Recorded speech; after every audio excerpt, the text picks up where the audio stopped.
Hey guys, quick video this week because I'm not flying much right now. I want to talk about airplane shopping. There's a way, believe it or not, if you're in the market for a serious cross-country machine, to potentially vet the aircraft that you're looking at on controller.com or Trade a Plane using FlightAware. More details to follow. So hear me out. Here's my thesis. For traveling machines, so I'm talking about cross-country aircraft, generally speaking, and there are going to be caveats with this, the higher the flight frequency, in other words, the more the airplane's used, it's more likely there's a correlation between the more maintenance money that's been spent and the less squawks the airplane has. Think about it. If you own an airplane and you fly across multiple states, fly long distance, the last thing you want to do is break down in some sleepy small town in the middle of nowhere. So you're more likely spending money on your airplane.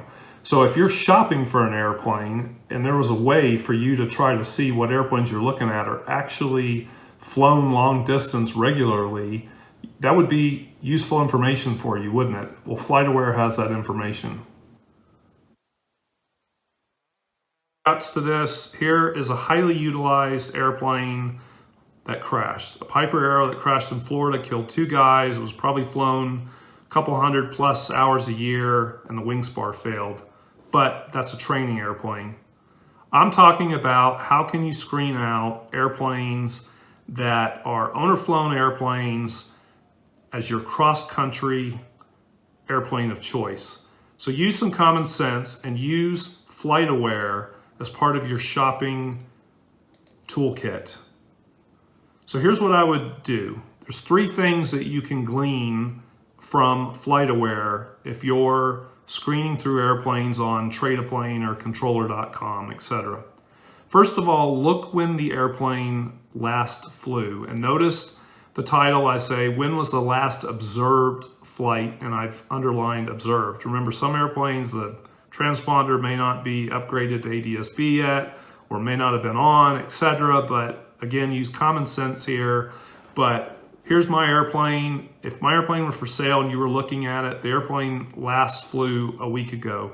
There's airplanes for sale, 310s for sale on controller.com and Trade a Plane. And when you put in their N number on here, it says it last flew 2 years ago or something like that. Buyer beware, because that airplane may be a money pit that's been sitting around.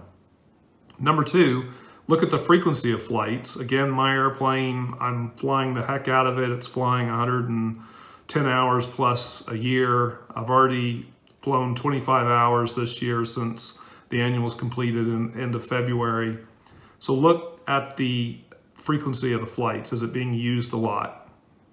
And finally, look at the type of usage pattern and how far the airplane's being flown. Is it really being flown on cross countries or just being flown locally?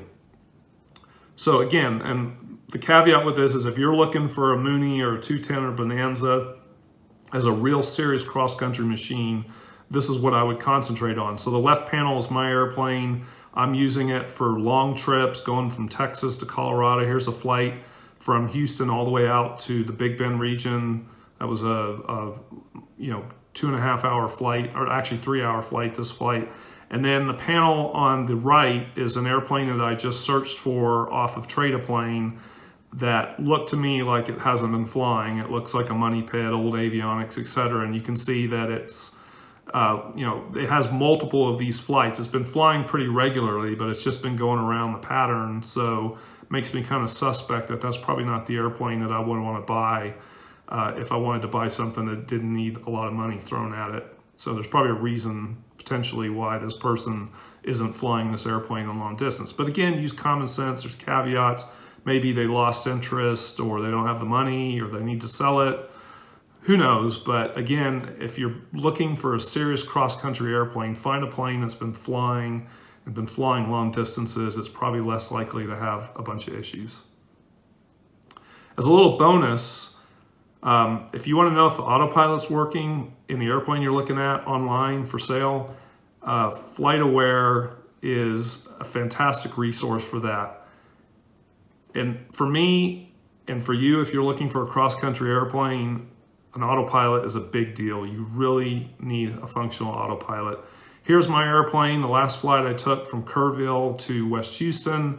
The panel on the left shows the course. It's just dead straight. I took off, programmed in direct to West Houston, put the autopilot on nav function, and it just flew straight as an arrow all the way there, as well as the altitude hold function. If you look at the graph on the upper right, you can see where the orange arrow is pointing. You can see it's just dead on 9,500 feet all the way back during this cross country because the altitude hold works. Here's an example of an airplane from a well-known YouTuber that doesn't have an autopilot, because he's mentioned this in his videos. And you can see on the left, the altitude hold is manual. It's hand flying it, because you can see that the graph kind of goes up and down. And then also, if you look at the map on the right, you can see the course is not dead straight. You can see the course kind of, S-turns and meanders, because this person is hand flying the airplane on a cross country. So I hope this helps. Again, use common sense. I'm not saying this is the right thing for every airplane out there, but if you're looking for a serious traveling machine, this might be a way to kind of high grade your list of the airplanes that you want to go look at first, because I have been duped before. I've had people flat out lie to me on the phone about the condition of an airplane and what things are working and how much money they've spent, and I've driven all the way somewhere to find out that it's a pile of garbage. So this might just help, high grade, if you will, the 2 or 3 airplanes that you want to look at first. So anyway, good luck with this. I hope this has been helpful. More videos soon.